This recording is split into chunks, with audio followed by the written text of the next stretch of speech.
Bunny. What's up, Doc? Hey, don't worry, I'm not Bugs Bunny. It's me, the media guy here. And today, well, you're in for a great treat today.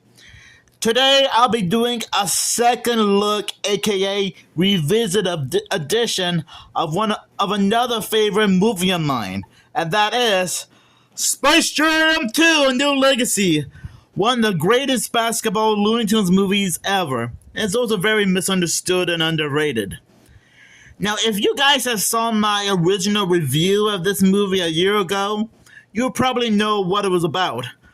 But just in case anyone's new to the channel and never saw my original review, well, don't worry. Oops. When LeBron James and his son are trapped in a digital space by a rogue AI, also known as algorithm, it's Tunes versus Goons in a highest stake challenge of LeBron's life, one that will redefine the bond with his son. So, in a nutshell, both LeBron and Dom accidentally get sucked into a virtual world, mainly the Warner Brothers serververse, and LG Rhythm somehow kidnaps Dom, and it looks like it'll be up to LeBron and the Looney Tunes to work together to playing a high-stake digital basketball-like video game and rescue Dom. Now, not gonna lie, just like I said in my original review of Space Jam 2: New Legacy, this movie is absolutely fantastic. Great animation, especially since it used 2D and CGI. It has an interesting story to follow. And don't worry, if you guys think it's like rehashing the first Space Jam movie, it's not. I think it's meant to be a little bit different. LeBron James is a decent choice for this role. And I'm not gonna lie, there are like so many interesting Easter eggs and references to a lot of sport-related moments, Warner Brothers properties, and great Looney Tunes humor. Yeah, for some reason, some people think that it's a giant Warner Brothers commercial, which I totally disagree. Space Jam 2: New Legacy is not a commercial for Warner Brothers. It's a motion picture movie with a story and a plot to follow, and this runtime is 1 hour, 55 minutes, and 23 seconds. If it was gonna be a commercial, which it's not, the film would have been 30 to a minute long, and it would have been advertising something. Now that's what a commercial looks like. And like I said, this one's a great movie, but it was also very misunderstood and underrated. Yeah, it's one of those type of movies that was just misunderstood and underrated at the same time. Just like with the movie Scoob that I previously covered, like nearly 2 months ago for its 5th anniversary.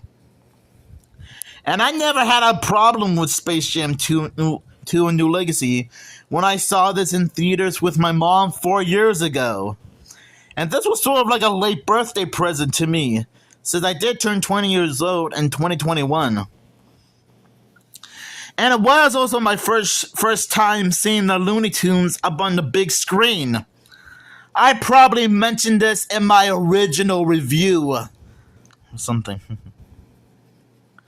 And I gotta admit, it is pretty cool seeing Bugs, Taz, Tweety, Lola, Daffy, and Marvin, and the rest of the Looney Tunes going from 2D animation to CGI form.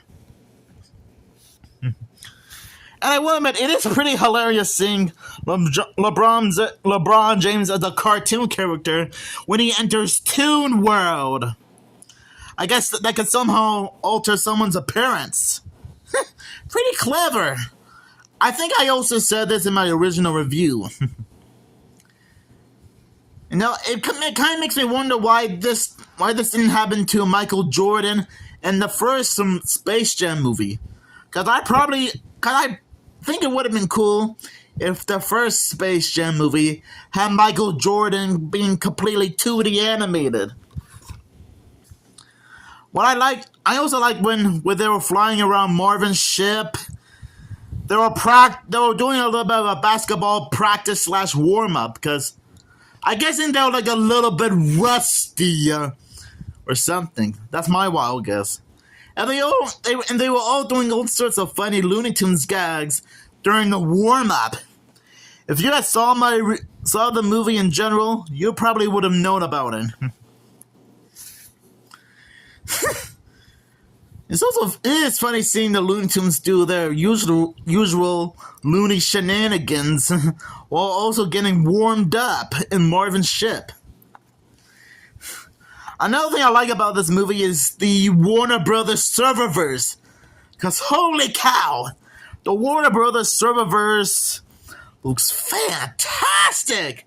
You have all these different Warner Brothers properties as their own separate planet.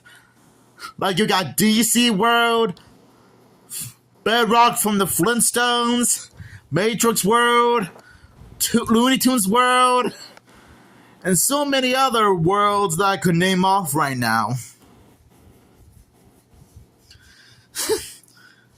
I do like how in DC World, Daffy was trying to pretend he's Superman and is trying to stop a train from crashing into an orphanage, which somehow he was responsible for it. And you saw the Justice League behind him, and they looked a little bit furious about the Daffy wrecking their homes. Ugh, wouldn't blame them though. And I'm guessing Porky Pig is meant to be like Jimmy Olsen. Now I will admit, they do pick up the rest of the Looney Tunes who are in other worlds, like Sylvester and Elmer in Austin Powers world, Granny and Speedy in the Matrix world, Nasty Canasta, which I wish he was in the movie more, along with Roadrunner and Coyote in Man Max world, which is kind of funny, and Lola Bunny being in another DC related universe. Sam being in Casablanca world, which to be fair is technically like a film noir world with a Maltese Falcon and Casablanca. I guess I probably didn't mention this in my original review, or did I? I know it's been so long, and I think we did see Foghorn Leghorn emerging out of Game of Thrones world. And the biggest cameo that had me laughing was Rick and Morty dropping off Taz. That somehow got me laughing a bit.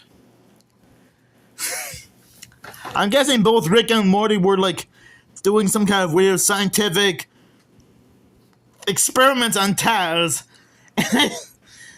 And somehow Rick confused Taz for a badger. Which I guess I can sort of see the resemblance, but not really. Now I will admit, the only complaint I do have is Pepe Le Pew and Penelope Pussycat not appearing in the movie. I mean, I can understand a little bit of the controversy from Pepe Le Pew, but still a little bit silly to remove him. And somehow, if you noticed any of the movie's advertisements or toy line, somehow Penelope Pussycat does make an appearance in the movie's advertisements, the toy lines, and even the comic book graphic novel version for a good 3 panels, but not in the actual movie itself. Like, you can see Penelope Pussycat right here with the rest of the Toon Squad. Yeah, kind of false advertising if you ask me. But you know what? I'm not gonna make a big deal over it, since that's only a minor detail that's probably not even a big deal. Heck, I assume most people probably moved on from it by now. And yeah, I know Marvin the Martian was also advertised as part of the Toon Squad, even though he wasn't a part of it. But at least he still made an appearance for like probably a minute and a half, which is close enough. And I also find it funny how when the Looney Tunes are reunited in Marvin's ship, Sylvester somehow spat out Tweety Bird, which I'm guessing he must have eaten Tweety off screen or something when he was in Austin Powers World. And I guess that explains why Daffy here asked what happened to Tweety.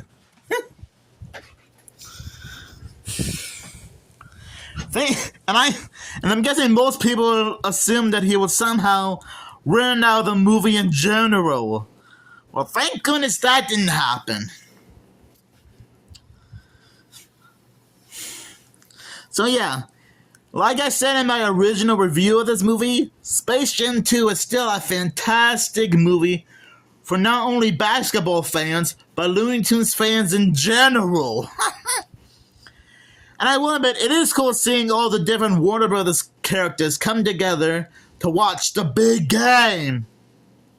I mean, there's like so many characters that you could spot. Like various Hanna-Barbera characters like the Flintstones, Frankenstein Jr., Scooby-Doo, a few Batman and Robin characters, Smallfoot, various Harry Potter characters, and, well, the list could go on and on and on. I'm actually glad I got this movie as a Christmas present 4 years ago. Because now I can watch the movie countless times whenever I want to. And you know, this was a great way to celebrate the 4th anniversary of this movie. Because I get to watch it with this little Bugs Bunny plushie in his original Toon Squad jersey. Yeah, it's meant to represent the one from the first Space Jam movie. Well, speaking of which, I kind of find it funny how when the Looney Tunes and LeBron James felt like they were being defeated in Marvin's ship, Sylvester recruits Michael Jordan, the NBA superstar, which had LeBron James and the Tunes excited, only to find out that Sylvester got the wrong MJ. It was Michael B. Jordan, the actor.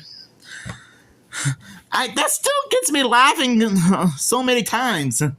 Because, well, I can understand why Sylvester confused Michael B. Jordan, the actor, for the other MJ, the NBA superstar. Even LeBron and the rest of the Tunes seem to correct Sylvester on how he made a mistake. And I guess every other YouTuber has also pointed this out. Black Nerd Comedy, Dave Lee Down Under, 3C Films, Nostalgia Critic, and probably so many other YouTubers probably pointed this out by now when they talked about Space Jam 2 New Legacy.